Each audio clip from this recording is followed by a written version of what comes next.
کون ہے؟ سرکار دو عالم صلی اللہ علیہ وآلہ وسلم، اور جنہوں نے اس حق کی تصدیق کی، سبحان اس حق کی تصدیق کرنے میں پہل کی۔ اس میں اہل سنت و جماعت کے مفسرین ہی نہیں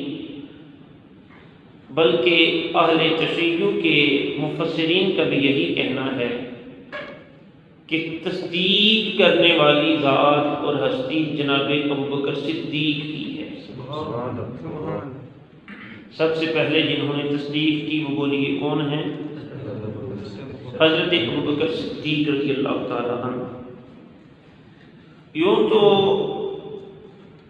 امام الانبیاء علیہ السلام کی جو دعوت توحید اور دعوت رسالت تھی، اس کا اقرار کرنے والے لوگوں میں پہل کس نے کی، اس میں کچھ نہ کچھ تھوڑا بہت اختلاف پایا جاتا ہے۔ بعض نے کہا کہ سب سے پہلے کلمہ پڑھنے والے حضرت ابوبکر صدیق تھے، کچھ کی یہ رائے ہے کہ کلمہ پڑھنے میں پہل کرنے والی آپ کی زوجہ محترمہ جناب سیدہ خدیجہ الکبریٰ سلام اللہ علیہا ہیں۔ بعض نے کہا کہ پہل کرنے والے حضرت علی المرتضیٰ شیر خدا ہیں، لیکن اس بات پر سبھی کا اتفاق ہے کہ بالغ مردوں میں پہل کرنے والے جناب ابوبکر صدیق اور بچوں میں پہل کرنے والے جناب مولا کائنات حضرت علی، اور خواتین میں پہل کرنے والی حضرت سیدہ خدیجہ الکبریٰ سلام اللہ علیہا، اور غلاموں میں پہل کرنے والے آپ کے غلام اور منہ بولے بیٹے حضرت زید ہیں۔ اب یہاں پر حضرت علی المرتضیٰ شیر خدا رضی اللہ تعالی عنہ آپ خود فرماتے ہیں کہ حضرت ابوبکر صدیق رضی اللہ تعالی عنہ آپ ایک ایسی ہستی ہیں کہ جو سب سے پہلے مبلغ ہیں، جنہوں نے سب سے پہلے تبلیغ کی اور اسلام کا اعلانیہ طور پر برملا اظہار کیا اور اعلان کیا۔ اور ظاہر سی بات ہے کہ حضرت ابوبکر صدیق رضی اللہ تعالی عنہ اگر آپ سے پہلے حضرت علی پاک نے کلمہ پڑھا بھی ہوگا تو آپ چونکہ بچے تھے، 9 یا 10 سال کی عمر تھی حضرت علی پاک کی، اور لوگوں کو اسلام کی طرف قائل کرنے کے لیے بچپن کے عالم میں یہ اتنا آسان کام نہیں تھا، بلکہ اس وقت جب ہر طرف سے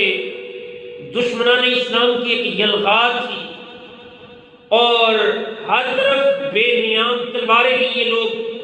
پھرا کرتے تھے، معاذ اللہ اسلام اور بانی اسلام کے دشمن جو تھے، اس زمانے میں اگر کوئی بااثر آواز تھی اور بالغ لوگوں میں اور باکردار لوگوں میں اگر کسی کی آواز پر کوئی لبیک کہتا تھا تو وہ حضرت ابوبکر صدیق تھے۔ جناب سیدنا ابوبکر صدیق رضی اللہ تعالی عنہ آپ نے جب کلمہ پڑھا اور دائرہ اسلام میں داخل ہوئے تو پھر آپ نے اس دعوت کو صرف اپنی حد تک نہیں رہنے دیا، بلکہ عرب کے بڑے بڑے قبائل جو تھے، بڑے بڑے نامی گرامی قبیلے، آپ ان قبائل کے سرداروں کے پاس تشریف لے گئے، ان کو قائل کیا اور ان کو اسلام کی دعوت پہنچائی ان تک،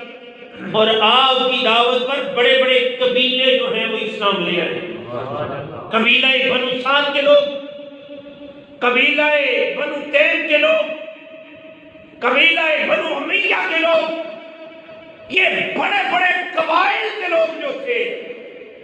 ان میں اگر اسلام کی روح پہنچی ہے، ان تک اگر اسلام کا پیغام پہنچا ہے تو حضرت ابوبکر صدیق کی کوششوں سے پہنچا ہے۔ حضرت عثمان غنی رضی اللہ تعالی عنہ جو بنو امیہ کے ایک ایسے عظیم تاجر تھے جو آگے چل کر داماد مصطفیٰ بھی بنے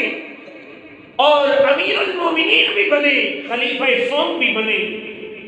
آپ نے بھی اسلام جب قبول کیا تو آپ کو بھی قائل کرنے والے حضرت ابوبکر صدیق، سبحان اللہ۔ تو جناب سیدنا ابوبکر صدیق رضی اللہ تعالی عنہ، آپ نے پہلے دن سے آقا دو جہاں علیہ السلام کے ساتھ آپ اس طرح کھڑے رہے، اور آج تک حضور کے پہلو میں آرام فرما ہے کہ جب آپ نے حضور علیہ السلام کی دعوت کو قبول کیا تو پھر آپ پیچھے نہیں ہٹے۔ اس لیے والذی جاء بالصدق وصدق بہ، وصدق بہ تصدیق کرنے والی ذات حضرت ابوبکر صدیق ہی ہے۔ اب قرآن پاک سے میں نے جو کلمات پڑھے ہیں، اللہ تعالیٰ کی مقدس کلام سورہ توبہ کی آیت نمبر 40، اس کا جو شان نزول بیان کیا جاتا ہے،